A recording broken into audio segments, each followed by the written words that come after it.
Nyarlathotep, A Nightmare in Prose by HP Lovecraft, 1920. Nyarlathotep, the crawling chaos. I am the last. I will tell the audient void. I do not recall distinctly when it began, but it was months ago. The general tension was horrible. To a season of political and social upheaval was added the strange and brooding apprehension of a hideous physical danger. A danger widespread and all-embracing. Such a danger as may only be imagined in the most terrible phantasms of the night.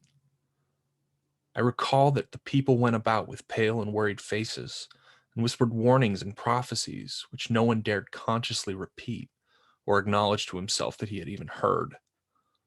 A sense of monstrous guilt was upon the land, and out of the abysses between the stars swept chill currents that made men shiver in dark and lonely places. There was a demonic alteration in the sequence of the seasons, and the autumn heat lingered fearsomely, and everyone felt that the world and perhaps the universe had passed from the control of known gods and forces to that of gods and forces which were unknown. And it was then that Nyarlathotep came out of Egypt.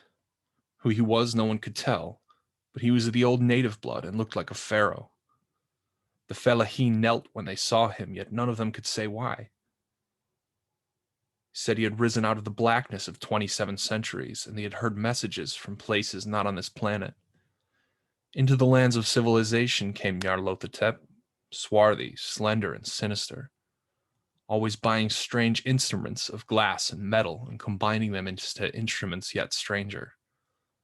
He spoke much of the sciences, of electricity and psychology, and gave exhibitions of his powers, which sent his spectators away speechless, yet swelled his fame to exceeding magnitude. Men advised another to see Nyarlathotep and shuddered, and where Nyarlathotep went, rest vanished, for the small hours were rent with the screams of nightmare. Never before had the screams of nightmare been such a public problem. Now the wise men almost wished they could forbid sleep in the small hours, that the shrieks of cities might less horribly disturb the pale, pitying moon as it glimmered on green waters, gliding under bridges, and old steeples crumbling against the sickly sky. I remember when Nyarlathotep came to my city, the great, the old, the terrible city of unnumbered crimes. My friend had told me of him and of the impelling fascination and allurement of his revelations. And I burned with eagerness to explore his uttermost mysteries. My friend said they were horrible and impressive beyond my most fevered imaginations.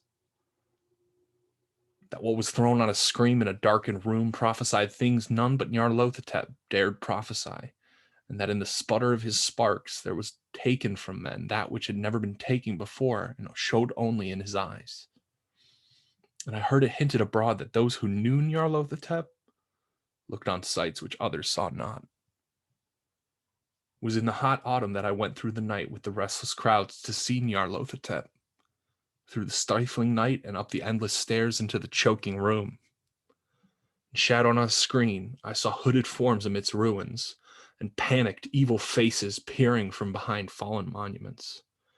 And I saw the world battling against blackness, against the waves of destruction from ultimate space, whirling, churning, struggling around the dimming, cooling sun.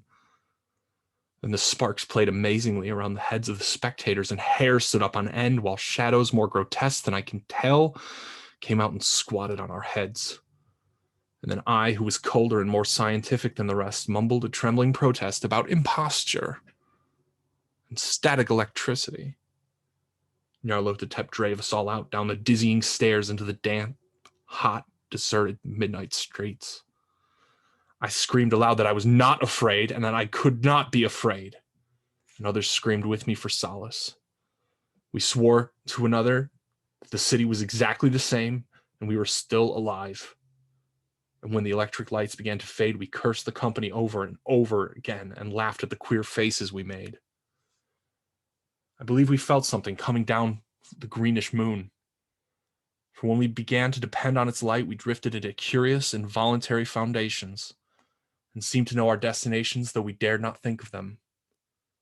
Once we looked at the pavement and found the blocks loose, displaced by grass, with a scarce line of rusted metal to show where the tramways had run. And again we saw the tram car, lone, windowless, dilapidated, and almost on its side. We gazed around the horizon. We could not find the third tower by the river, as we knew, and noticed that the silhouette of the second tower was ragged at the top. Then we split up into narrow columns, each of which seemed drawn in a different direction. One disappeared in a narrow alley to the left, leaving only an echo of a shocking moan. Another filed down a weed-choked subway entrance, howling with laughter that was mad. My own column was sucked towards an open country, and presently felt a chill which was not of the hot autumn, for as we stalked onto the dark moor, we beheld around us a hellish moon glitter of evil snows, trackless, inexplicable snows, swept asunder in one direction only, where lay a gulf all the blacker for its glittering walls. The column seemed very thin indeed as it plodded dreamily into the gulf. I lingered back, for the black rift in the green-litten snow was frightful, and I thought I had heard the reverberations of a disquieting wail as my companions vanished one at a time. But my power to linger was slight. As if beckoned by those who had gone before, I half floated between the titanic snowdrifts, quivering and afraid, into the sightless vortex of the unimaginable. Screaming, sentient, dumbly delirious, only the gods were there to tell. A sickened, sensitive shadow writhing in hands that were not hands, and whirling blindly past ghastly midnights of rotting creation, corpses of dead worlds with sores that were cities, charnel winds that brush the pallid stars and make them flicker low.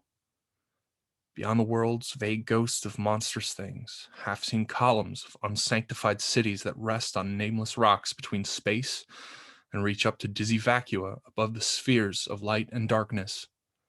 And through this revolting graveyard of the universe, the muffled, maddling beating of drums and thin, monotonous whines of blasphemous flutes from inconceivable, unlighted chambers beyond time, the detestable pounding and piping whereunto dance slowly, awkward, and absurdly the gigantic, tenebrous, ultimate gods, the blind, voiceless, mindless gargoyles, whose soul is Nyarlathotep.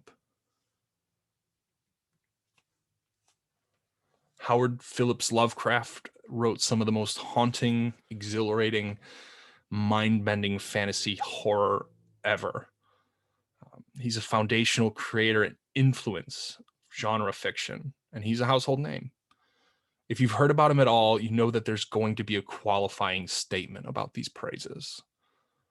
He had a grasp on ancient evil and insidious darkness, and ancient evil and insidious darkness had a grasp on him. Lovecraft's incredible talent is clouded by some of the most explicit and inhuman hatred in the form of racism and anti-Semitism that most readers will only experience once or twice in their lifetime.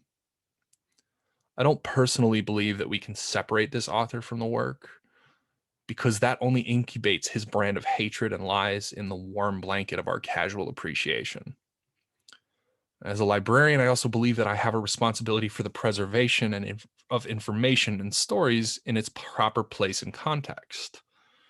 So, how is my belief that we can't overlook Lovecraft's racism, and we have to acknowledge both the demand and appreciation of his works in our community's collections and public consciousness?